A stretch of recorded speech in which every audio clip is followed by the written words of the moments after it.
I want to thank you guys all for being here today. This is a beautiful building that they have here at the Simpkins Swim Center. It's actually my first time here at the Simpkins Swim Center, and I've always admired it from afar. But I want to thank everyone for being here for this Vision Zero Forum. You know, all of us as city leaders and community members all strive to have active communities, but in order to have that, we need to have bike and pedestrian safe streets. You know, we have to do everything that we can in terms of policy, ordinance, best practices to prevent any pedestrian and bike accidents and deaths. And we have had, you know, a good number of those incidents happen in our communities. So this is an important step for all of our communities to take to move forward and create these active communities that create a better space for us. So thank you, and thank you for being here, and thank you. Thank you very much, Felipe. I really want to acknowledge Felipe on the City Council in Watsonville, and also his colleagues, Mayor Oscar Rios and Councilmember Lowell Hurst, who have been very much involved in a lot of our efforts, especially in South County, with everything that we're doing to try and make the streets safer for everybody. So thank you very much. Thank you. For being involved. I'd also like to ask if there's any other elected officials or those representing an elected official in the audience yet. We did have a few RSVPs, but maybe they're not quite here. Okay. Do want to acknowledge our And I do want to acknowledge, yes, that's the next thing I was going to do. I want to acknowledge the law enforcement and agencies that are here today. We have Santa Cruz PD here and also Watsonville PD. Yes, including the deputy. So thank you for being here today. We also have others from a lot of different planning, public works agencies, and various agencies that will be very important in moving this idea forward in our community. So we really appreciate your attendance here today and spending some time with us to talk about Vision Zero. Just quickly, for housekeeping, to take care of that, we have food and drinks over here. Help yourself to anything that you'd like. And then the restrooms are down this hall and immediate left, or you can go out this door and they'll be right in front of you. So feel free to move about. I'm going to just show you a little preview of our agenda today. I'm going to do a bit of an introduction to start, and then we're going to have one of my colleagues come up and do an overview of the traffic safety report that you have in your hands that we just recently released. After that, we'll have our main speaker, Leah Sham, who's here from the Vision Zero Network. We're going to have a Q&A period after that, and we ask that you hold your questions about the report and until after Leah speaks, because I think that some of what she's going to talk about might answer your questions. And then we'll open it up for you to make comments and questions to really everyone that's here today, not just Leah and us, but also some of the folks we have in the room are experts in their field and might be able to answer some of the questions that you have as well. Then we're going to have a breakout activity. Sarah will be leading that, my colleague Sarah, and of course she has some more food during that time as well. And then we'll do a wrap up at the end and talk about next steps for the future.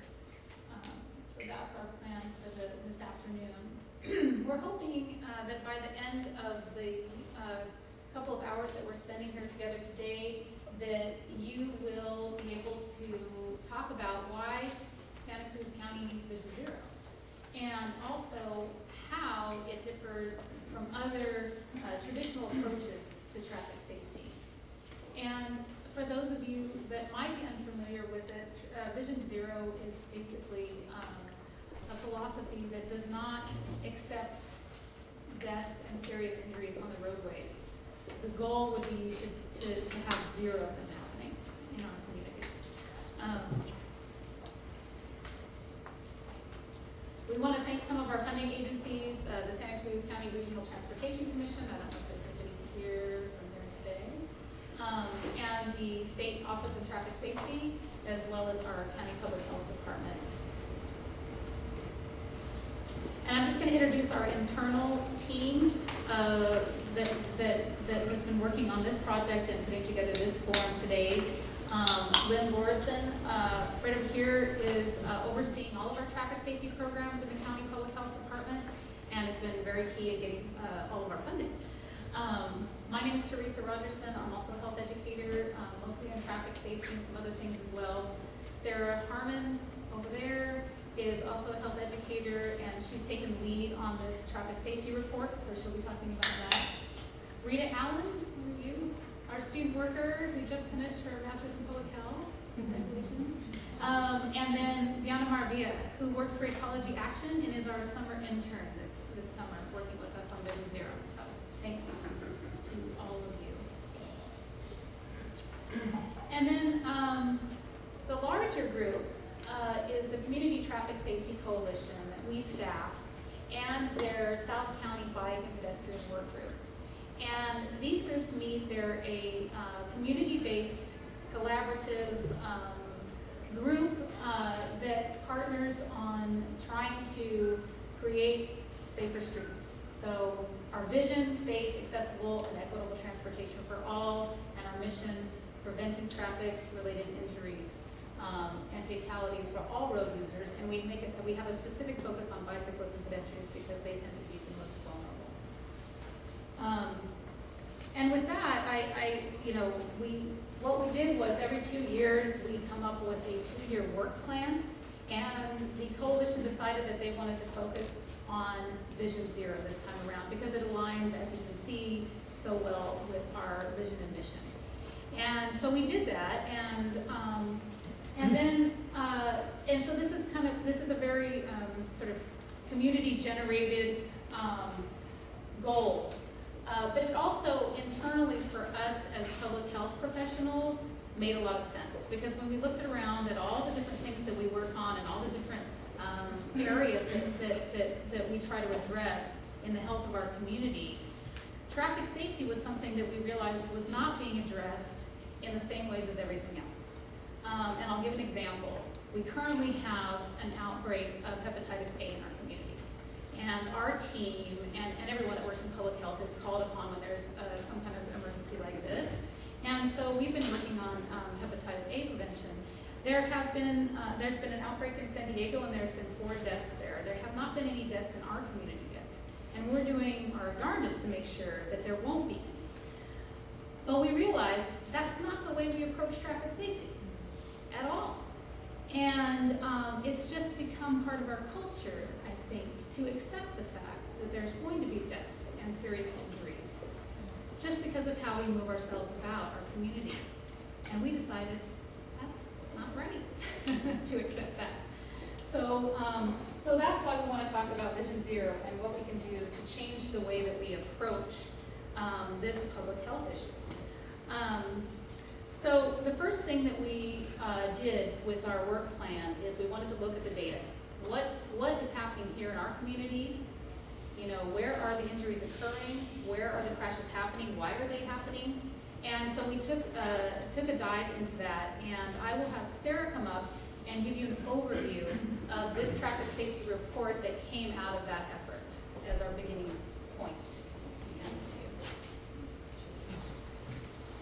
All right, so you all have a copy of our traffic violence report in front of you, fresh off the presses.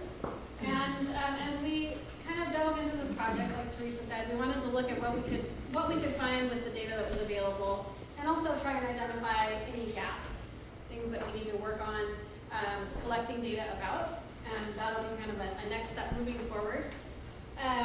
But we really wanted to create something that shows the severity of the problem here in our community. So despite the fact that 2 of our cities have been awarded bicycle-friendly community awards by the League of American Bicyclists, we fare far worse than any other county in the state. We're #1 for having the most, what is bad here? We're #1 for having the most injuries and fatalities among bicyclists. We're 4th for pedestrians under the age of 15, and we're 5th for hit-and-run collisions. So we have some work to do, and hopefully by looking through this report, we'll see where we can we can get to work. Since going to press, we have had yet another fatality, so we're up to 25 in the past 12 months. And this level of death and serious injury costs our county more than $500 million a year in expenses such as medical care, property damage, decreased productivity, not to mention loss of life and quality of life included in that $500 million price tag. As you can see in the report, we talk a little bit about primary collision factors. 75% of them are caused by these top 4 collision factors, and the main one is unsafe speed. It causes twice as many collisions in our community as any other factor. And one reason why that's really important to note is that it really directly impacts the most vulnerable road users. A pedestrian is 4 times more likely to be killed when hit by a motorist driving 45 miles an hour versus one driving 25 miles per hour. So that's definitely a cause for concern. Now, where are these happening? We've had that question. We found that 54%, more than half of the fatal and severe injury collisions in our county are occurring on just 6% of the roadways. So where are these roadways? And how did we identify them? So we looked at areas that had clusters and higher incidence of collisions and injuries. And we looked at number of severe and fatal crashes both per mile and per 100,000 miles driven. And to just give you a kind of personalized sense of this, if all of the roadways in our county carried the same level of risk, for every 6 times you drove round trip between Santa Cruz and Watsonville, you would be in a serious injury or fatality collision. But it's just 6% of our streets, so that's good news. We can work on that, right? And we've put together a map, which will be coming out online and in a very interactive format where you can click on these road segments, all the kind of darker blue road segments, and you can look at their start and end points. And I'll just zoom in a little bit here on the North County area and then the South County area. So you can watch for this coming out pretty soon. We don't have a release date for that yet. We're still working on the other components of that website. So. And just quickly to summarize some of the data sources, they're listed in the report, but we use some state and national resources, California Department of Public Health, some census data, and other transportation agencies around the community. So with that, like Teresa said, I'm going to ask you to hold questions about the report for now, and Teresa will give us a little introduction here. I also wanted to, before I introduce Leah, I just wanted to point out that one of these little cards was on your seat when you came in. And what we'd like is, and please, even if you don't want to give us a story on here, maybe you want to bring this home and give it to somebody that could, but we're really trying to collect personal stories throughout the community about how traffic violence has impacted you, your family, your friends, your community. And then if you're willing to give us your contact information, that would be great. I think that especially as we move forward, we need to remember that this is a personal story as well as a data-driven story. Teresa, the box out here. Oh, the box, yes, right. So if you do fill those out today, please put it in the blue box that Felipe is pointing at in the back of the room. Thank you. So I want to introduce our main speaker, and over the years that I've been working in traffic safety, I have seen her in many venues, and she's a force to be reckoned with.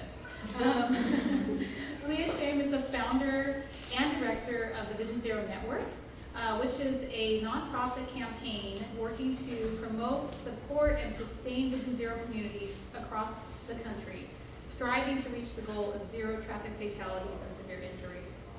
The Vision Zero Network helps communities develop and share best practices for safe mobility for all road users. As a German Marshall Fellow, Fund Leah researched Vision Zero strategies in Sweden, Germany, and the Netherlands.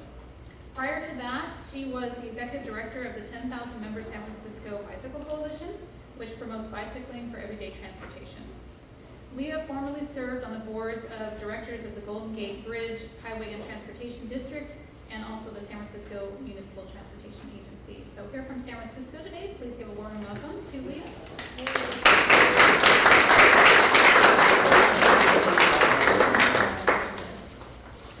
Is it okay if I stand over here? Am I in anyone's way? Not very tall, so that helps. I have a somewhat loud voice, so hopefully that should be fine. Hi everybody, my name is Leah Sham. I'm so happy to be here. Thank you so much for the invitation to be here. Gave me a great excuse to come visit beautiful Santa Cruz. Went and had lunch out on the beach. I've got to get there early and spend some time and enjoy this.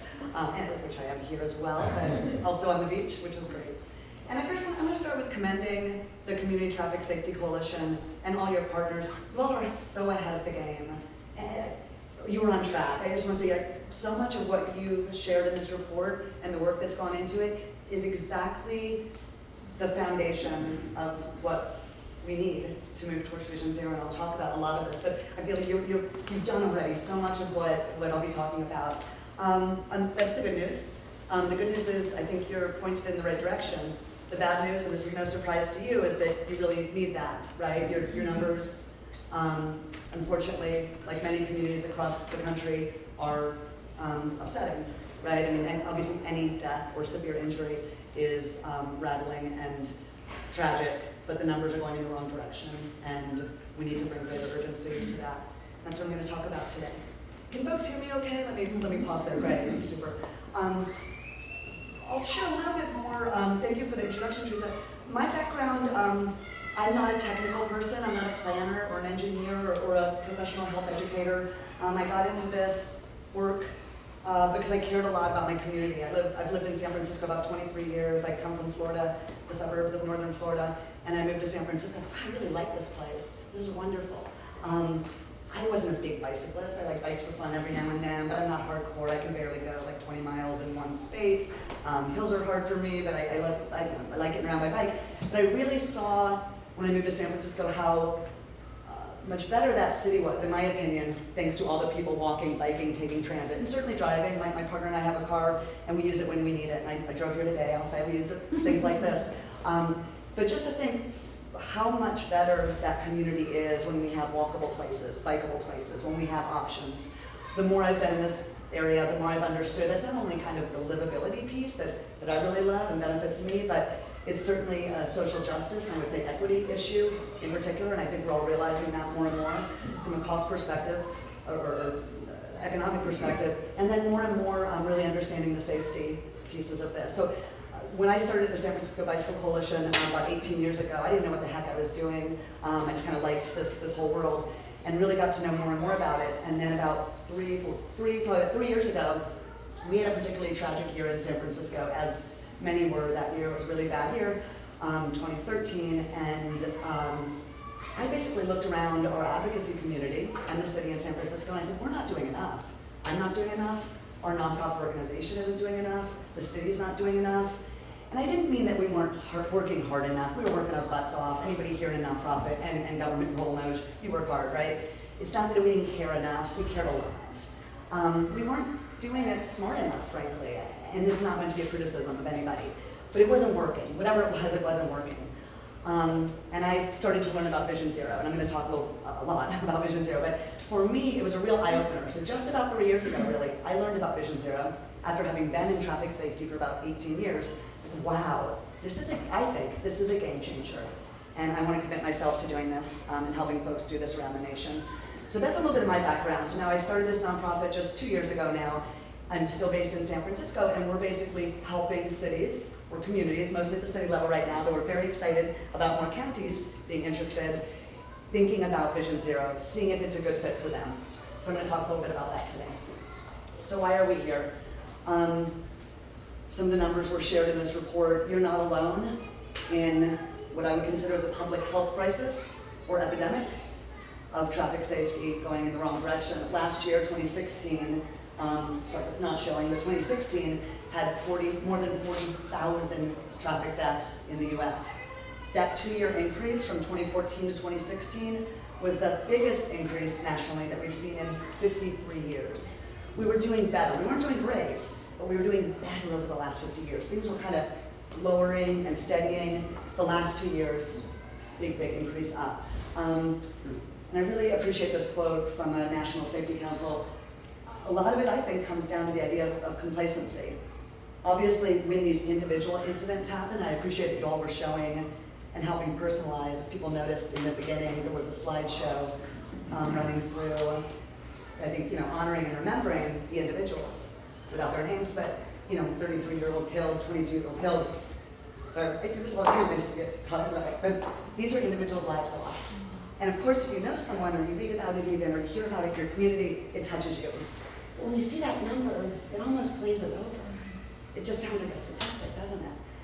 And just to put that in perspective, that's 100 people a day dying in the country. 100 people a day. That is like a mid-size airplane dropping from the sky and killing everyone in that airplane. That would be news, wouldn't it? I mean, we would be shaken up. Your example of the epidemic of, of course, very important hepatitis, other epidemics that we pay a lot of attention to that are, I would say, more traditionally considered a health crisis or health epidemic. Yeah, that is the front page of the paper. That is going to get all of you in government riled up, and it should. And you're going to have your mayors and city councils and health officials and police and transportation, whoever's connected to that issue, whether it's something like gang violence or gun violence or the Zika virus, whatever it might be, the terrible thing that we're talking about that day. We don't do that for traffic safety in this nation, or most nations. I don't want to single us out. Most of us don't. That's not been the way we think. Because these incidences feel so isolated, right? That was a terrible thing that happened over there. What Vision Zero is doing, and I'll talk a lot more about this, is bringing it all together and saying these are not unavoidable accidents. And I hope you won't hear me use that word again. These are preventable incidents that we can prevent. And not just on an individual basis, but as a society, as government. We'll talk about that. So just a little perspective of how we're doing in the US. Not very well. This is a bit outdated. Our numbers have gotten worse, so imagine a little worse. But what you'll see basically at the top, the United States, this is comparing, I should say, to high-income countries, to be a little more comparable or relative. The US has we suffer a little over 10 traffic deaths per 100,000 people, whereas countries like Sweden, fewer than 3. So we are more than 3 times. We're killing, or letting be killed, more than 3 times as many people. Now I want to pause on Sweden. You might say, gosh, that's such a small country. It is. This is all relative though, so per 100,000, these are rates. I want to pause on Sweden for a second, because they are the founder, that country founded or created the idea of Vision Zero. And I'll say we certainly cannot take it wholesale. It's not going to be a cookie cutter approach. Let's take this 100%. We are certainly learning how to adjust it to US culture and politics and history and such, very different. But you'll see that the philosophies are the same. But I'm focusing a little bit on Sweden just to let you know, since they started Vision Zero just under 20 years ago, it's almost 20 years, they have cut their traffic death numbers in half. They're not to 0 yet, but they have cut in half as a nation their traffic death numbers. They were also trending up, not as badly as we are, but trending in the wrong direction. And that's what kind of shook them up and said, we need a different approach. I won't go into the history too much, but they basically had, at a national level, we're doing it much more at a local level, but at a national level, they had to shake up and say, we've got to do something different.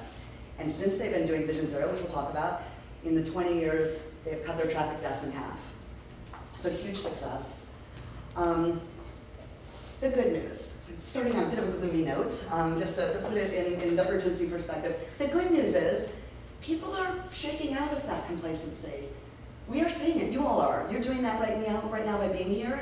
I'm traveling all over the country and talking with folks, and they are stepping up to say, enough is enough. I think that's the phrase I'm hearing most. Some version of enough is enough, this is too much. I'm showing this image to give credit to New York City, which I'll come back to.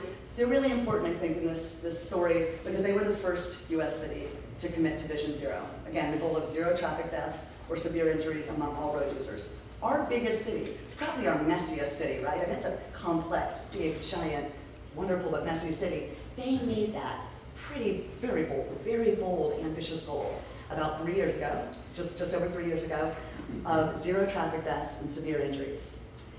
I'm going to cut to the chase. I get to this later, but let me preface this by saying, in these 3 years since they've been working on Vision Zero, their traffic deaths have decreased by just over 20%. We're seeing incredible success in New York City. The reason I'm showing this image, though, is it really started with a grassroots movement. It started with people. It started with individuals. Some of them were victims themselves of traffic crashes. Some were families who had lost, or loved ones who lost someone, a family or friends, and they said enough is enough. And they joined, particularly with advocates in the pedestrian community, the bike community, and the driving community to say that's enough. And they've really rallied, basically gotten on the politicians' radars and the city department's radars, and really have been making a big change, which we'll talk about. So this is a map. I hope you can see the green dots, the darker dots, are all the US cities that have made that Vision Zero commitment. It's 22 that we know of, there may be more. The yellow triangles, by the way, are considering. There's far more that we don't show, I'm sure, considering. But if I'd showed you this map 3 years and 4 months ago, there would have been 0. Or maybe at that point, it would have been New York. New York was first, San Francisco was second. There are now 22 cities. And when I say they've committed to Vision Zero, I want to be clear about that. What that means is their highest elected official, in most cases that's a mayor. Mostly I'm talking about cities here. There are 2 counties included as well. LA County and Montgomery County in Maryland are the 2 counties I know of. Most are cities, and in these cases their mayor has officially and publicly committed to that goal of 0 traffic deaths or severe injuries in a set time frame. It's different. Some are 10, some are 15, some are 20 years. They've got to figure that out for themselves, what is imaginable. And they are directing their key departments. And I want to name those key departments because some of you are in the room, I know. There are many more departments to be involved, but the key ones are your public works or transportation, whatever that's called, your police department, your public health department, and of course your mayor's office, or whatever that kind of policy leading body is. Of course, working with your city council. And thank you, city council member, for your support and leadership, and I'll talk a lot about the importance of that political leadership. But it's pretty amazing that we had no communities publicly, officially, and certainly politicians, right? No offense, but politicians aren't usually your first one to come out and make a super, super ambitious, very, very measurable goal, right? That is not usually like the easiest thing for a politician to do, right? I'm gonna put out this very audacious goal, and you're going to be able to track it, because it's pretty clear. Our goal is 0. How are we doing? And that's not the only thing we're measuring, but it's a really measurable and important thing. So I commend not only all the community members involved and city staff, but the politicians who are really putting themselves out there and changing the way that we do business on this issue. Before I get into too much of what is Vision Zero, I want to also credit the federal level. This is really exciting. Just last fall in October, the federal government launched its Zero campaign. They're calling it Road to Zero. That's great. It's really the same concept. These are just a few of the organizations, but everything from the Federal Highway Administration to the National Highway Traffic Safety Administration, all these fun alphabet soup names. We've got the International Association of Chiefs of Police at the table. We've got the CDC, Centers for Disease Control at the table, all sorts of groups. There's actually 300 groups involved. What this is that our US government has set the goal of 0 traffic deaths nationally within 30 years.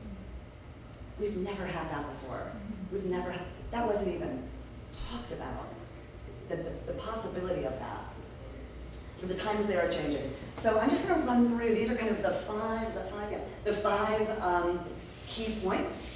What I'm really going to talk about, which I think is the most important, or to me very important, and was on your agenda, so this is good.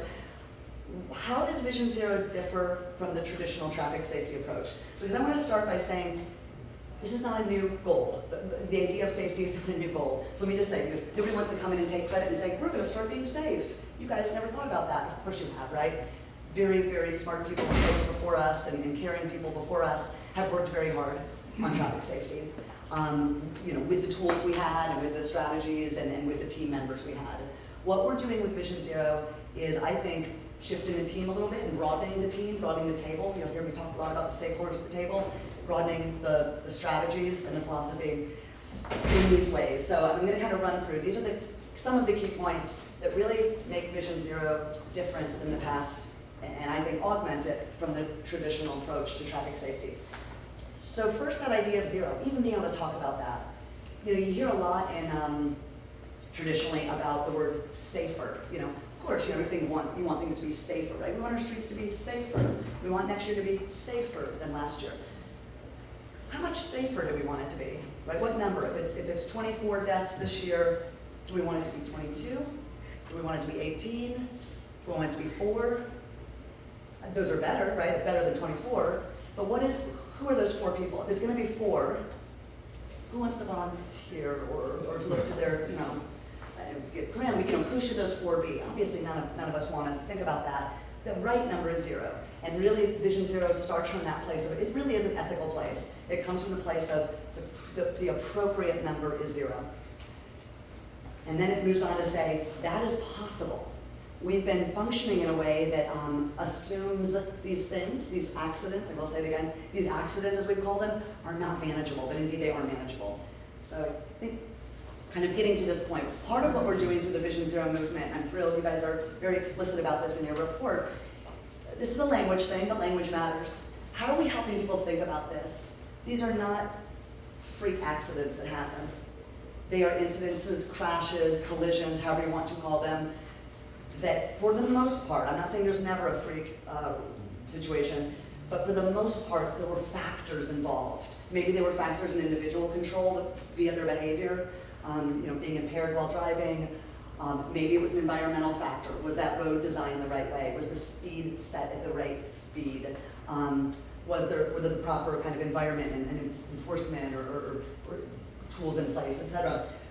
So this idea of, we're moving away from this concept of it being a freak accident, right? Of gosh, if we were sitting here and, again, I don't sound so grim at the beginning of this, it gets lighter, but a meteor crashed into somewhere, on the earth, you'd be, wow, there's really not much you could have done about that. This meteor flew out of the sky, hit somewhere and hurt some people.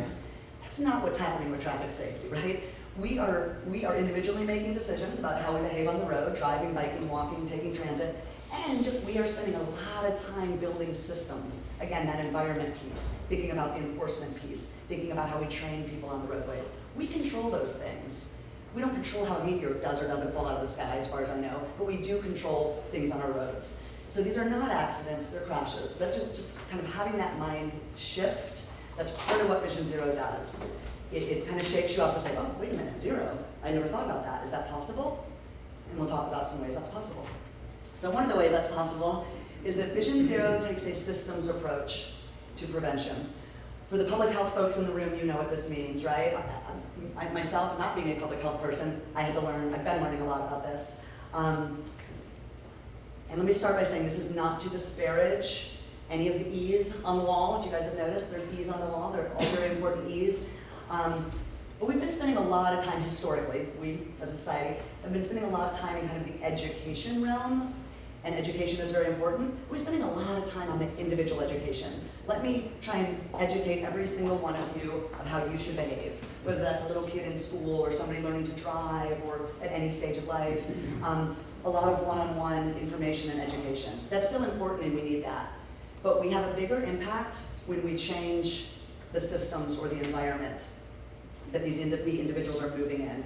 So to give an example, this is a great, I think, a great framework. It was a framework for thinking about this from a group called the Prevention Institute, a public health group, and they apply this framework to all sorts of public health issues. But it's not traditionally been applied to traffic safety. So what this is really showing is, these individual efforts and community education, they're still in here, they're still important. We're not putting up signs or handing out flyers or doing promotion in schools around safety individually. Of course we are, right? Don't drink and drive, wear your seatbelt, how to bike and walk safely. Those are still foundational and need to be there. We've been putting a lot of time and energy and faith, frankly, into this work. We didn't do that with smoking. We didn't do that. We don't do that with outbreaks of other epidemics health-wise. You do that. You do tell people, hey, smoking isn't good for you. You should think about that. And maybe or maybe it doesn't work, right? But what we did when we as a society, over many decades, changed smoking, which, if you'd asked my grandparents, would there ever be a day we'd be sitting in a room like this and they wouldn't all be smoking cigarettes, or you'd be on an airplane and smoking cigarettes? I mean, my grandparents would say, of course, you're crazy. No, people smoke. Of course we'd be smoking in a room like this or on an airplane. Well, I have an 18-year-old half-brother. My 18-year-old half-brother, I don't think he ever experienced that. I mean, maybe he was a baby, but he doesn't remember it. But, he now gets on an airplane or comes in a room like this. If he saw someone smoking, he would think that is so out of place, how inappropriate, right? Whether he smoked or not or judged it or not, it wouldn't be societally accepted, right? Right. But to my grandparents in their day and age and folks before, it was societally accepted because that was the culture and that was the environment. I'm using this example to say that is a huge shift. So for folks that thought we couldn't make huge cultural shifts, we certainly can. We've proven it. how did we do that? Again, we didn't spend all our time and money and energy trying to educate person after person after person. There was that. But there were much bigger policies and legislative changes, big things. There were carrots and sticks, right? Some of the sticks were things like taxes on cigarettes. I guess you would consider a stick, banning smoking in restaurants or bars. Folks remember that, just 20 years or so ago. And then there were carrots as well, right? There were good things too, where money coming in from taxes, as I understand it, then went to public health programs to encourage healthy activity and non-smoking activity, et cetera. Just an example to say we need to be thinking about those high-level systematic approaches around traffic safety. With 40,000 deaths a year, we don't have time and energy and the leisure, I would say, of going to person after person after person and trying to change their individual behavior. So we need to be thinking upstream to the systems. So how are we going to do that? Part of what we're going to do, and I think you all are already doing, and more communities are doing, is being more data-driven. Again, data is not new. It's not like we invented data, right? Data is out there, and it's been out there. It's getting better thanks to technology. I think we have more data, and we can crunch it better and see it more real time. So that's very encouraging. But part of what we're doing with Vision Zero is saying, look, if we're going to get to zero, we've got to be highly more efficient and effective. Because your community, Santa Cruz County, will never have enough money or staff to do everything you want to do. Nor will any other community in the United States, right? You're never going to be like, oh, I don't know what to do with all these budget funds. We have so many staff, we don't know what to do, right? That's not going to happen in our lives at least, right? We're always going to be making this, choosing priorities and making decisions between things. So how are we going to make decisions when it comes to traffic safety that keep the most people safe? We're going to use data. This is an example from Boston. It's funny, I put this up to kind of give an example of how people are using data to make decisions. But I didn't need to do that because you guys are already thinking about it here, so I think it's even better to look at your own examples. But the idea here, it's just kind of a hodgepodge of once you've got the data from the police and hopefully with public health support of analyzing that data, because there's going to be such good partners, we're looking to say, okay, usually traffic crashes are not spread evenly over a community. And let me actually just jump ahead. Just like you guys, the 50% of, is it fatal or serious? 50% of your fatal or serious are happening on 6% of roads. You're not alone. In Los Angeles, this is LA, 65%, this is walking, 65% of their walking deaths and severe injuries are on 6% of their streets. In my city, San Francisco, 70% of severe and injury crashes, that's all road users, are happening on 12% of streets. I won't rattle them all off, but it's the same in Chicago, San Diego, Fort Lauderdale, Austin, New York, every one of them. There's a disproportionate problem on a smaller number of streets. Now, in some ways, oh, that's not fair, and it's not. But in some ways, as you said, or somebody actually said, I think you said, that gives us a handle on things, right? We don't have to go out and try and spread our resources across 100%. I mean, eventually, you want to get to everything, but we know, let's focus on these 6%. We want to have the biggest bang for our buck. We know where the problem is greatest. Now, no big surprise, these are probably not the easiest streets where you would have done them, right? These are going to take more work. These 6% are probably tough ones, right? They're probably high traffic, high volume, I'm guessing high speeds, and Vision Zero is going to help you with that. But part of this is saying, okay, let me also say the political part, and the city council member is still in here. Share this back with them. Part of what Vision Zero and the data is doing, I'm going to kind of just scoot back here. I don't know why this one helps me more, but not all communities are created equal in the sense they're not all bearing the same brunt. There's disproportionate impact in some communities. They deserve disproportionate attention. They deserve more attention and more resources. Well, that doesn't always fly well politically, right? I mean, in any issue, this isn't just traffic safety, but let's say you have, I'm making this up, 10 city council districts. Usually everybody wants 1/10 of the pie, right? You're going to spread the pie around, everybody's going to get a little piece of pie. That's not really what we need in this case. If 3 of your districts, I'm making this up, but if 3 of your districts are carrying a bigger proportion of traffic deaths, meaning those members or people traveling in that community are getting hit and killed more, they deserve more attention. Their streets deserve more resources. They deserve more police attention. They deserve more education attention. In all the easiest way, you've got to think about how to do that. So part of what we're seeing, I've seen this in my city of San Francisco, we've been able to shift the political argument and say, hey, Supervisor X, it's wonderful that your community is so safe. You're not seeing a high number of collisions and injuries. We're going to need to move some of your money for traffic safety over to her district because she's seeing a huge number of them. They don't love that, but they go with it. because they're looking at the same data we are, they're looking at the same maps we are, and by the way, that mapping is so powerful. The graphic, numbers, your eyes glaze over, but when you see that visual, people really hone in and go, oh, I walk there sometimes, or my daughter drives there every day. I'm nervous, I'm worried about this. I want to pay attention now, I want to do something here, even if it's not my community. So you guys are on the right track with that. I just want to say, these aren't just, the data isn't just for the engineers or the public health folks or the police, it's also for your politicians. You really need to kind of prove where the resources and attention need to go. And now I'm going to talk a little bit about another disproportionate piece. The data is also showing us, and I think you've seen as well, this impact or this reality. Community after community is realizing, again, not all streets have been created equal. We've, as a society, underinvested in some communities, particularly communities that are low income, particularly communities of color. This is not everywhere, and this is not across the board, but we're seeing city after city a disproportionate brunt or a negative impact, meaning more injury and death among low income people, among communities of color, among seniors and children, we know that, among people walking and biking, among people with disabilities. So just to highlight, these are some national numbers from a few years ago. People in low income communities are twice as likely to be killed while walking. People of color, specifically African American, twice as likely. And then it comes back to, and I can show lots more about bike lanes and high-speed arterials and all sorts of things. I won't do that, but you get the idea. It's not an absolute coincidence that this is happening in certain communities. Many of the communities, these particularly are low-income and communities of color, also have lots of freeway touchdowns with high-speed, fast traffic. Also have really, really wide streets. They have a lack of sidewalks. They have a lack of dedicated bikeways. They have people riding transit, but they don't have good sidewalks to that bus. Again, not 100%. I'm sure we can hopefully think of cases that's not true, and I hope that's not true everywhere. But study after study after study, particularly in cities, more cities than rural areas, not surprisingly in this, particularly in cities, we are seeing disproportionate investment in infrastructure and disproportionate negative impact. So Vision Zero this isn't new, right? This isn't a brand new problem, obviously. This has been decades and probably generations in the making. But part of what Vision Zero is doing is helping broaden this traffic safety argument or issue, conversation, to one, I would say, of social justice and equity. Again, not something I thought a lot about when I got into bike advocacy 18 years ago. It's like, we want to ride our bikes and have the city be safe and clean and healthy.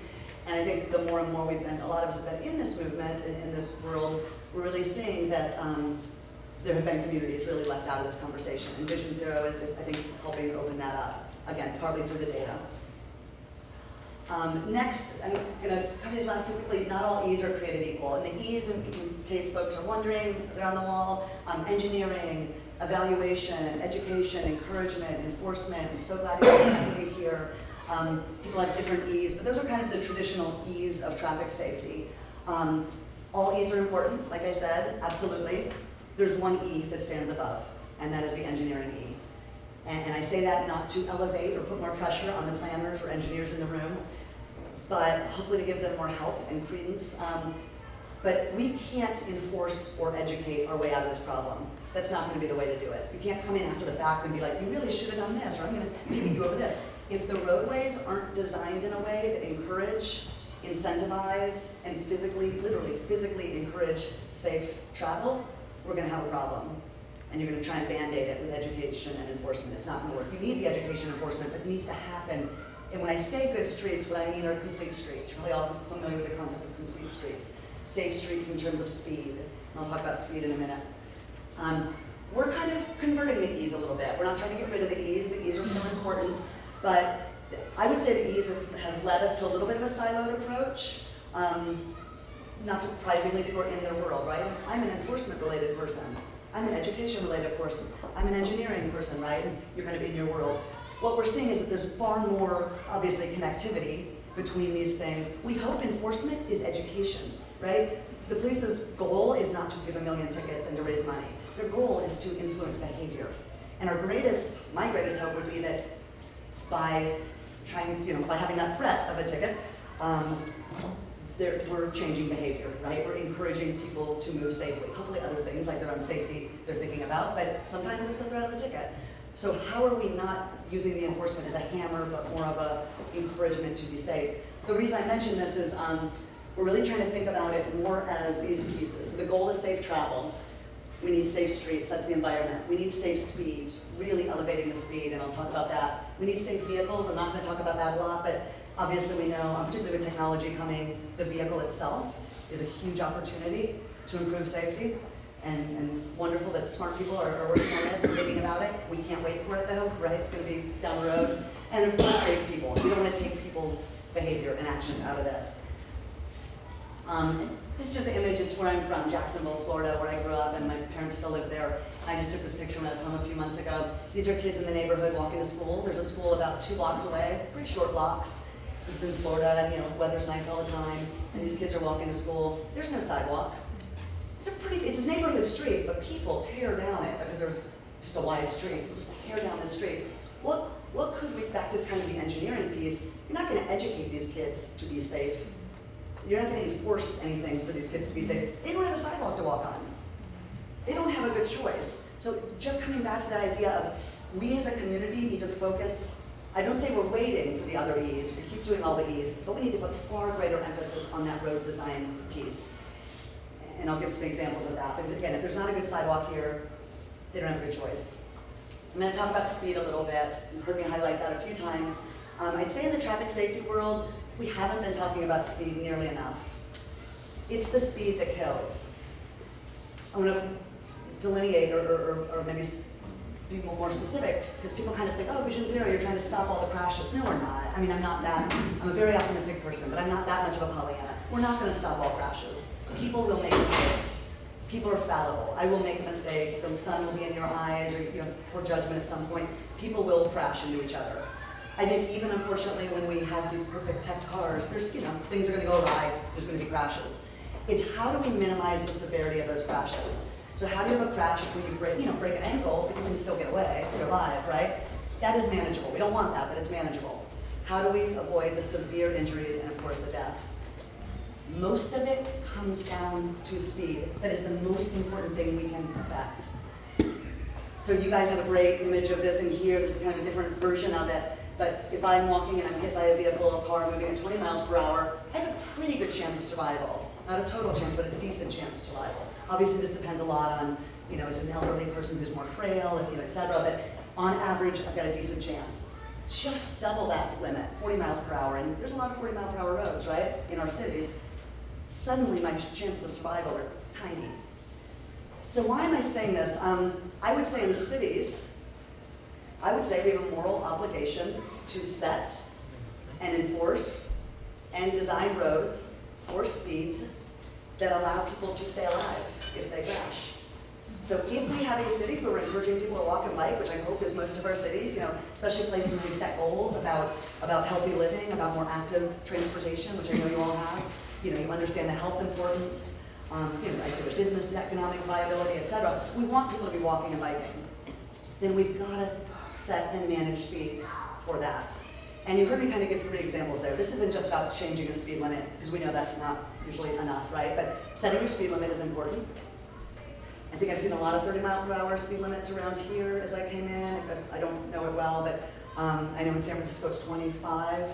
There have been a lot of movements around the country to move from 30 to 25 as the de facto, as the basic, right? And then sometimes it's lower near a school zone. It's higher if it's like on a freeway, of course. Different environments call for different speeds, but setting that speed.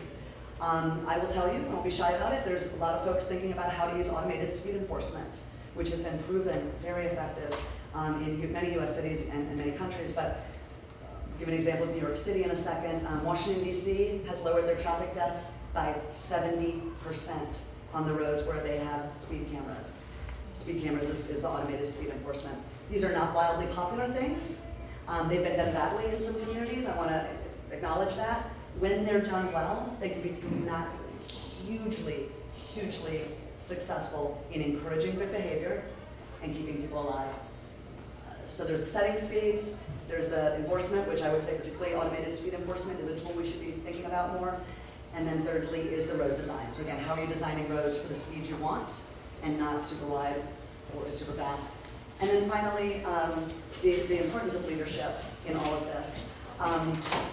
So you haven't heard me talk about a lot of technical things, right? I mean, these are all things that people know about and are doing. I would really highlight that Vision Zero isn't about bringing forward this whole new toolbox. We're not trying to like blow up anybody's toolbox and bring a new toolbox. It's about using the toolboxes that exist, and hopefully they keep getting better, you know, with innovation and smart people and technology. We're gonna improve the toolbox. But the reality is, again, smart people out there in your communities and your peers and you all, you know the answers to this. You know how to save lives. Certain things are more effective than other things. This is more of a political and policy level challenge than it is a technical challenge. And I want to give an example. This is too much to read, I know, but actually I think you guys have copies. We have copies of this, thank you. This is something we created. It's what we consider the 9 components, key components of a strong Vision Zero program. And just to give a few of them, you know, political commitment, multidisciplinary leadership, equity, right in the middle, data. Again, none of these are technical. It's not going out and saying, oh, you must have a road design that's 11.3 feet, or, you know, 11.3 feet inches, da, da, da. It's not about the technical piece. It's about the approach that you're bringing to it. It's about the leadership. It's about the collaboration between departments. It's about the data, et cetera. The systems approach we talked about. So Vision Zero is much more about how are you getting to the place you want to get to, who's at the table, and we'll talk about that, and kind of what are you valuing in doing it. So it's much more about the approach than it is the how than it is the what. And this is an example, again, too much to read, but an example of the leadership structure, kind of who's at the table is critical. So at the city level, I'm going to use that example, it's really critical that you have the mayor's leadership. As the, you know, the highly, or what do you call it, most high elected official in a community, they usually direct departments, right? They usually direct the leaders of the transportation department, the health department, the police department, et cetera, about priorities. And of course they, you know, do things like direct, for the most part, set budgets and such for the city council. So you want to have your mayor and city council not just on board, but championing. That's really critical. And then you want to have, you know, your key task force, working groups, et cetera. I really want to emphasize again those 4 departments: transportation, police, public health, and mayor's office, as critical to be leaders in that and really working together. And again, part of this is just getting out of the silos and forcing that collaboration. So again, if you're interested in more of the how, this is more on our website, but a little bit about that piece. And then coming back to New York and winding down, I did let that cut out of the bag at the beginning because I was excited to share it. But New York City, again, is the longest running US Vision Zero city. Only 3 years, but they've been doing it longer than any of the rest of us. They are taking a systems approach to this work. It means that they have literally every 2 weeks, big old New York City, you know, a lot of staff, a lot of issues, a lot of challenges, I imagine, being there. Every 2 weeks, they have a meeting of about 15 people, city staff, from those departments I just named and a few others, like their school district, their Office of Aging, there's others. Every 2 weeks, they are sitting in a room for an hour, hour and a half, going over their Vision Zero priorities, looking at the data. What has happened on our streets in the last 2 weeks? Have there been deaths? I'm sure there are in the 2 weeks there are deaths and serious injuries. Where did they happen? Why did they happen? What are our key performance measurements? What are the goals we've set? How are we changing that? I'm not going to get into all the work they're doing, but they are literally every 2 weeks focusing on, and more than that, but bringing people together to focus as a team, this leadership team. And I'll say the mayor's office calls these meetings and has these regular meetings, bringing these departments together, holding them accountable. You said you were going to do these 3 things since last month. You haven't, or you have. How's that going, right? So literally going through. And part of what they've done, along with that systems approach, they've also lowered their speed limits. As I mentioned, they went from 30 to 25 miles per hour throughout the city. That's the new, as of 2.5 years ago, that's the de facto speed limit in New York City. They also started using automated speed enforcement or safety cameras, speed cameras, at all the schools in New York City. They only got approval to do them around schools. I don't have the numbers off the top of my head, but they have seen decreases, and I would say notable decreases, of traffic deaths and severe injuries in the places they put the cameras. It's only been 2 years, so it's still early. And then I put up these images. It's a little hard to see, I know, because it's far up, but this is a before and then after shot of a major street in Queens. They used to call, for 10 years, they called this road the Boulevard of Death. It's Queens Boulevard. Queens Boulevard, it was called the Boulevard of Death. So many people were dying there. It was just literally, it was the worst street in New York City. So many. Huge street, again, you can't see so much, but really wide street. I think it ended up being like 8 lanes across, not good sidewalks, not good crossings for people biking, etc. So they did a major redesign of the street, added bike and ped zones, also a bus-only lane, which is great, bus rapid transit. Again, this picture doesn't do it justice, but check out the Boulevard of Death if you want. And they have seen, and I've got these numbers, in the 2 years since that's been in place on the Boulevard of Death, they've seen pedestrian injuries down by 49%, bike injuries down by 42%. I'm highlighting this because it's got that crazy name of Boulevard of Death, but also because it really gets down to, I would say, these key factors. Changing the speeds and focusing on speed management and really saying, where are our problems? This is the Boulevard of Death, we're gonna put attention here. That wasn't easy. If it was easy, they would have done it 10 years ago, right? So it took a huge political lift and community lift to do this. And there were a bunch of opponents. I don't want to pretend it was easy. It took them 2 years to get it done. But under the real framework of Vision Zero, they had success in making these changes where they did not before. And part of that is, again, the shift in the city leadership and the shift, I'll just mention the shift in the community of support for this. In New York City, as big as it is, 8 million people, they did a poll recently, sometime in the last year, 82% of New York residents have heard of Vision Zero. It's amazing to me in such a big city. So suddenly now you're talking about Vision Zero and safety, you're hopefully getting more people on board for big changes like this. And I am going to wind down. I know I show a lot of graphs and throw out a bunch of numbers, but I always like to end it with actual people. This is why we do this work, obviously. It is not about numbers and graphs and policies and such, right? It's about people. It is about bringing that number of 100 a day down to 0, so that every little girl, little boy, older girl, older boy, of any age, has the right and the ability to walk, bike, take transit, to drive anywhere they want to safely. So that is really what the work is about. And I will wind down with my contact information. What I do is, through the nonprofit network, is really help communities interested in Vision Zero. So it's both government staff and community members. So if they're advocates or community members that are excited about getting involved, give me a holler or shoot me an email, let me know and we can plug you into our network. Because what we're trying to do is really help cities learn from each other. We don't need to recreate the wheel. The reality is we're all facing a lot of the same challenges, and we think we have a lot of the potential solutions shared as well. So how do we learn from each other? So I'd be happy to help connect you guys. And with that, I will end. Thank you so much for letting me babble on.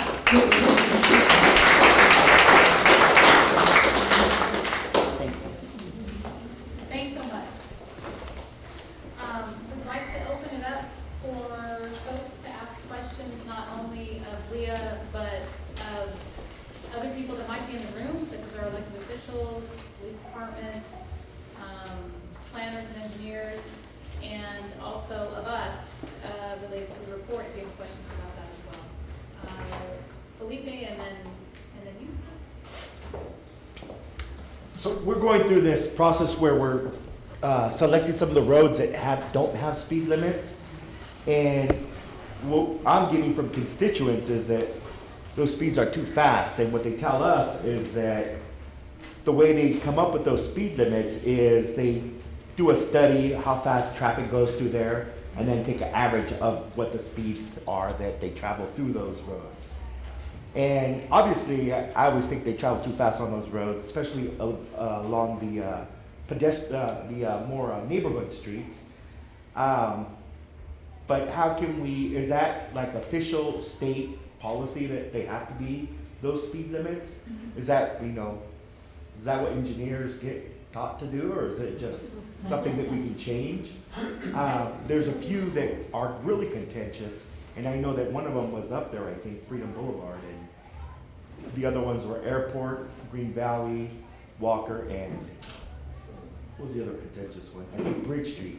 But if you go see those roads, obviously you'll see why people drive so fast.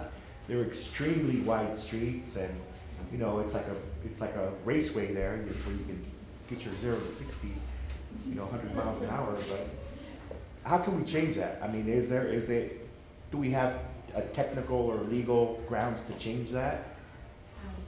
Yeah, I was going to say, I think you're talking about not only the street design, but something called the 85th percentile in California. You want to? Yeah, so we're from the city of Fremont. We have the same experience. Actually, 90% of our fatalities, clear injuries, were happening on 10% of our roads. And they were all roads with speed limits of 40 miles per hour or greater. So basically what happens is you have to petition to the state to lower your speed limit. And you're right, like if you have to account. So what we did was we narrowed the streets. We put buffered bike lanes in. I don't know if you've seen those, but they take out 3 feet of the street, and so they had the hash marks and the bike lanes, and we put green bike lanes in, so we took out lanes. And because people psychologically, when they're on narrower streets, they go slower. So then once, you know, we physically made the tip lanes out, put the bike lanes in, made the streets slower, people started going slower. And then, so then you do the counts to reinforce, you know, how you know, fast are we going, and then you can submit it to the state. And you know, unfortunately, the engineers couldn't make it today, but so I'm not doing it justice. But basically, that was our approach to psychologically, you know, to narrow the streets to psychologically make people go slower, Right. and then And then your speed studies will have a different result than yes, before. yeah. So right? that's how we're not manipulating. My second question, where'd you find the funding for that too? Actually, we're in Alameda County. We are getting funding from Measure BB funds, it's the voter tax. But with the bike lanes, it's paint. You know, I mean, it's just green paint. It's funny because we're actually doing a lot of pilot projects called, and we're just saying, it's paint and plastic. It's called tactical urbanism. So I saw here on your sheet that a lot of people are getting hit, injuries and fatalities like on right-of-ways. So we're not adding any more pork chop islands in Fremont. We're actually taking them out. So people they don't slow down. You know, the pork chop islands, they speed up and go like this, and then a lot of people get hit. And then we're doing temporary wall backs. We're taking the plastic delineators and temporarily extending the streets so the crosswalks are shorter and making it a safer area for pedestrians and painting that area and putting stop signs. And actually, we're piloting that in a couple of very high traffic pedestrian areas near our art station. And at first people were like confused, but now it's working. You see people slowing down, a lot more pedestrians crossing safely. And So- plastic paint is cheaper than Yeah. asphalt and cement and other things. Yeah, and you're just testing it out. I mean, and if it is successful, then a couple years down the line, you can physically take out the sidewalk and then make a bulb out, make a sidewalk, you know, extend out and make the crossing shorter for seniors, things like that. Smart. Thank you So- for bringing that knowledge to us. Standing question? Maybe I had a few of them. Okay. Let's see, the traffic injury reports that are taken by police, they categorize them by, you know, fault? Like, did the car turn right in front of the bicycle and the bike hit it? Or did the bike run a red light or that? I don't know if they have that resolution to figure out what are the actual faults that were committed that caused the accident. Sergeant Garner, do you want to answer about CHP Form 555 and splitters and that sort of thing? Yeah, so essentially when we take a crash, we always try to determine primary collision factors. So we'll take into account the evidence at the scene, the debris, the locations, where the damage is on the vehicles, witness statements, you know, usually independent witness statements because passengers are just a relay of the driver's statement as we kind of look at it. Surveillance cameras, photos, everybody, they see something, what is this first thing they do, right? They whip out their cell phone and start recording. And all of that is documented. The CHP 555 form is the pretty much the industry standard for collision reports. And it tracks all the occupants, the types of injuries. So you could do a report that broke it down by whether it was a fatal, a severe injury, a complaint of pain, non-injury, which most agencies don't take those reports anymore. The primary collision factor, there's tons of them. If you want, come to my office. Inside my office for my traffic officers, I print out a huge map showing where all of our crashes occurred in the last 6 months and the previous year. And it's got circles based on how many crashes occurred in that location. And then I have a map next to it with the legend of what the top primary collision factors were. We also track associated factors because sometimes both parties are kind of at fault, and one more than the other. So some reports are going to have you at fault for unsafe speed and me at fault for unsafe turn. Me as an associated factor is an unsafe turn. We try to articulate which one is the priority. I think that answer kind of big. You know, you know, when you ride a bike around, you see a lot of cyclists that bring stoplights, some of them red lights. And if they get in an accident, it was really their fault. So a vehicle or a bicycle per the vehicle code is a vehicle, right? Right. So we find bikes at fault for crashes all the time. I mean, it's a back and forth split, and, you know, it depends on the location a lot too, which And kind so of goes back to. the Dr. report Jennifer's has bus enough or- detail that somebody who really wanted to dig into it could say 15% of the bicycle collisions are caused by unsafe speed of the bike, or improper turns, or not stopping. Is it that detailed? You can. We could do a breakdown. I mean, it's all tracked. I can tell you that nationally speaking, and I think this is reflected in most communities throughout the country, that it ends up being about 50-50, the bicyclist's fault versus the motorist's fault when there is a, you know, motor vehicle, bicycle collision. It's about half and half. But then you can look at what the primary factors are. What did the bicyclist do that caused the crash? What did the motorist do that caused the crash? Right. And Well, I figure out think what those are. That's, you know, how you feed it into your education program. Right. What are the bicyclists That's what we doing look that at. puts them vulnerable, makes them vulnerable? Yeah, yeah. Most agencies use the CHP 555. There's rare agencies that don't have their own forms. You know, Bert Isles is a sergeant with the Watsonville PD for their traffic unit. I'm the Santa Cruz PD traffic sergeant. We both use the exact same system, but we report it differently. Because if I'm not mistaken, you guys still use Crossroads, Yeah. and we don't use Crossroads.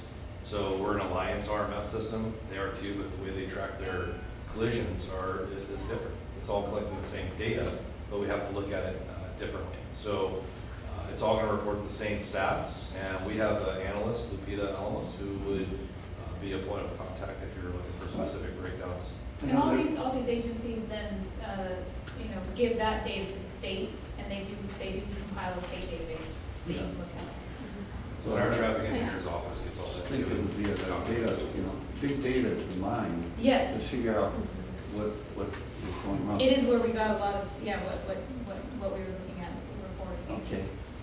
The other thing I wanted to ask about is, you know, I've seen a lot of videos about what they've done in Europe, and especially the Netherlands, and I understand you had experience in the Netherlands, and I think it was Amsterdam, either Amsterdam or Copenhagen, that the citizens themselves became outraged that they had 400 children's deaths.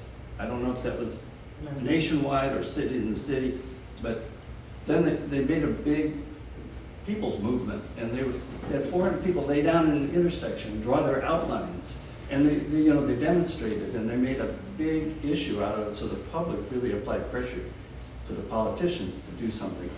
And they changed their whole attitude and redesigned their streets to separate bicycles, pedestrians, and cars. And we're not doing that here. We're doing the best we can to shoehorn in some retrofits into streets, but we're not really ripping out parts of streets and putting in protected bike lanes because it's expensive. And then I think about it was in Curitiba, the mayor of Curitiba, which is a Brazilian city, he wanted to make the downtown core 8-block section car-free and make it into a pedestrian mall. And he knew that the business community was going to give him trouble if he tried that. He just did it over a holiday weekend, over 3 days. He had crews come in and they tiled the street, painted it, put up bollards, and made a big event where he brought in paint and papers and had a bunch of school children paint the next day that it opened so the cars wouldn't try to violate the thing. And eventually, the next 8 blocks of businesses down the street said, we want that too, because the pedestrian traffic increased their business. So sometimes it takes not just the usual politics as usual, you know, with proposals and public hearings and surveys and all that. You just have to have somebody with balls who just does it. And I think Mia Burke had the same experience in Portland when they wanted to put bicycles across a bridge. It was the Burnside Bridge. They just did it. And then people came and they said this was great, and actually it improved the vehicle traffic too. So how do we get the politicians to have that kind of backing and I courage? think Felipe's raising his hand back there. You know, I think with things like, well, first of all, we do have to follow some policies, right? But I think the most important thing is that when things come up like that, we have to have a groundswell of the community supporting these things. You know, I'm sure when he did it, he had a big contingency of both bicyclists and families that supported this idea. It wasn't just, you know, one day he just did this, right? And I think in a lot of places in South America do have a lot more of a ground support, sort of a grassroots movement towards bicycling than any other place, you know, in North America, I think. But that's what we need here. We need people to go to council meetings and ask for these things. You know, I always wish that we can get more people to come to our council meetings and ask for safe streets and ask for, you know, pedestrian safety, bike infrastructure as well. But it doesn't usually happen. You have to we really have to come together as not just bicycling enthusiasts, but also the casual biker, the bicyclist that uses their bike as a tool to go to work. Everybody has to come together and push councils. You know, this grassroots movement has to happen in order for elected officials to have the political coverage to do these type of things. You know, we tried to do a road diet a year and a half ago, and we got beat up by sort of the more conservative districts in our city, and council members, you know, ended up turning on this project and voted it down. We wanted to do the same thing that you're talking about in Brazil, but in downtown Main Street. And it didn't happen, you know, it got stopped by sort of, you know, the more conservative element in our community. But we would love to see it happen again, you know, at sometime down the line when we have different council members maybe, or when we can actually create that grassroots movement amongst the biking. And also we did have one person at the last meeting come saying that they got hit by a car on a wheelchair. So we have to bring that community up as well to get involved in this. So we'll talk about putting pressure on the elected officials at the I end. One more Please. question, comment on Felipe, is it? Yes. Watsonville is quite a bit different, I'm guessing, than your situation in Fremont. Watsonville is heavily peopled in a lot of their areas, but also it's a major thoroughfare. Those roads you were talking about, I've driven to Gilroy, I bicycle over there. So you've got perhaps a little bit more of a problem. You're concerned about the heavy peopled areas, but some of us see it as a thoroughfare to get somewhere because we're all trying to stay off the freeways. They're insanely busy. So you've become sort of our cut-through area too. If we drivers don't see you as a community, you know, we're not gonna slow down. How are you gonna take back and, you know, make us see that it's a peopled area, it's not just a thoroughfare to wherever Gilroy or various other places. Right, and that's one of the things that part of the road diet, part of that was to move that traffic out of that community, the thoroughfare, right? And we wanted to make Watsonville a destination to go to, not drive through. And that's kind of, you know, people have to understand that. And I even think within our those- community. Sorry, Felipe. I think those last two comments are a great lead into the activity that we'd like to do now, get you off your feet. I know you've been sitting and listening to us for a while, and we'd really like to hear from you all of these specific types of ideas and how they would fit into making our community safer. So what we'd like to do first is quickly go over the 6 E's, which are on the backside of your report that you have in front of you. And some of you might be familiar with the 6 E's through Safe Routes to School and other traffic safety activities. And we want to take a fresh look at them today through the kind of bigger context of Vision Zero and the focus of eliminating deaths and serious injuries. So if you look around the room, these are up on the walls. And with encouragement, the thing about encouragement is that it's about changing a culture, the way we see it in the context of Vision Zero. Right? Leah was talking about cigarette smoking, and you know, when was the last time someone in this room saw a movie from the 80s and saw people like smoking at their desk at work, right? And it's shocking, and we want to make that we want to have that same impact on traffic safety. And words, language, again, as Leah referenced, have a really big impact on how we think and how we act. And so using the words crash or collision instead of accident kind of moves us from blaming into problem solving. That's an example of encouragement and the kind of changes we can make through that work.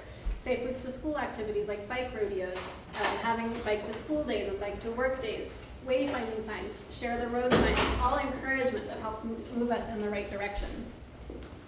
Education, again, we've been doing that, right? That's been sort of the status quo in traffic safety, and it's still an important component. We do classroom education, bicycle and helmet fitting. There are traffic school programs for motorists and bicyclists so that everybody knows their rights and responsibilities on the road. Enforcement, enforcement, again, like Leah said, it's education, it's motivation, right? So it's an important component, again, in reducing our traffic deaths and serious injuries. Some cities choose to prioritize their citations to make a certain percent of their citations be for the primary collision factors for that given community. And also like regular enforcement of the helmet law. Again, it's already out there, it is law, but we need to remind people and motivate them to follow those laws and regulations. Evaluation, super important component. Leah talked about that too. It's data driven, right? We need to know that what we're doing is working towards a specific issue and then be able to show changes. And if we're not experiencing changes, we need to figure out why and do something different. And that's again where Vision Zero comes in.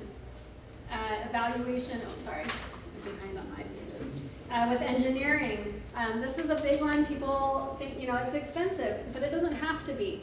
A lot of times we have striping projects that are already happening. Well, let's consider how we're restriping and not just put the same paint down, like Alina was talking about in Fremont.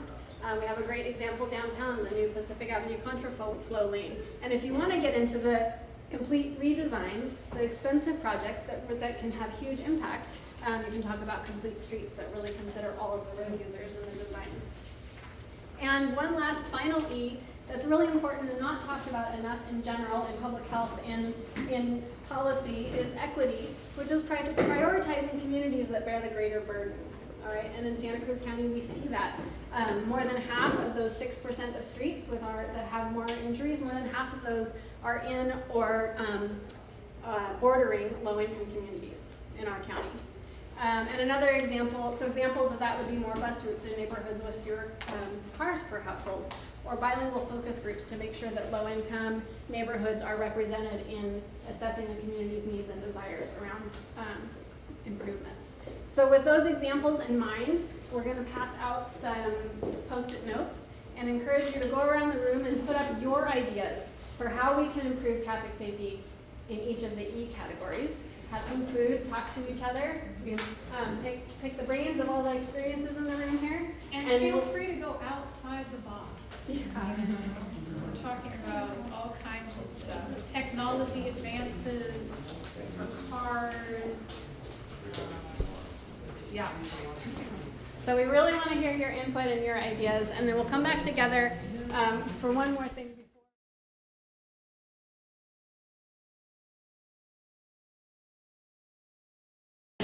But I'm very excited to see and feel the energy in the room from talking about this and see all the colorful Post-it notes going up around the room on all the E's.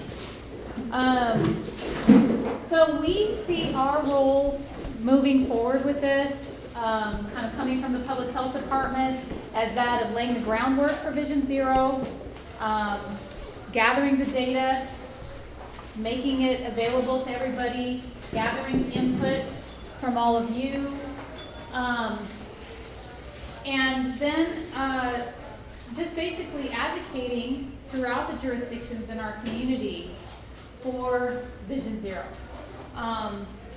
And we will be meeting with elected officials, so hopefully they will get the pressure that they need to move forward with this concept in their area, and we need everyone's help to do that. So we would love your help.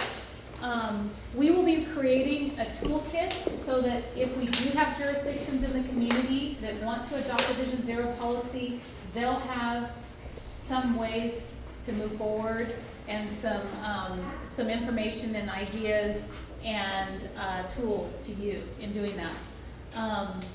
And we're gonna provide technical assistance to folks, and probably will rely on Leah and others, you know, in the larger state and national arenas on Vision Zero to do that. So that if we do move forward in any of the jurisdictions or as in the county as a whole, we'll have an ongoing way of providing support to you. What you can do to help is start changing your language. And also, we do have coalition members that have done this before, really pointing that out to the media, you know, and to other people, other leaders and stakeholders in the community, that, you know, instead of announcing on the radio that there's an accident this morning, could you please use the word crash or collision instead? Can I ask a language question? Yes. I've been hearing this phrase traffic violence, which Yes. in this group's context, but it's a new phrase to me. So It is a I'm new curious phrase know to many if you people. want to hear something about it. Yeah, and we started using that and adopted that terminology because we really started thinking about it in real terms. What literally happens on the streets is some of the most traumatic and violent ways that people die and get injured in our community is through traffic collisions. And somebody like Sergeant Garner and other people that are in first responder roles really clearly understand that because they get to see it, you know, and we don't always get to see it, thank goodness. But it is, you know, something that doesn't always make the front page, like a gang shooting or something else would, that we consider very violent, you know. So we're trying to change the concept of this and change the culture, and that's part of the way we're doing it by changing our own language in public health, using the word violence, using, you know, terms like crash and collision instead of accident. And so we would like your help in going around and speaking with elected officials, or if you have connections in the community, if you know school administrators or anybody like that that we can connect with and talk to about this, we would love to have your help in doing that. So thank you very much for being here today.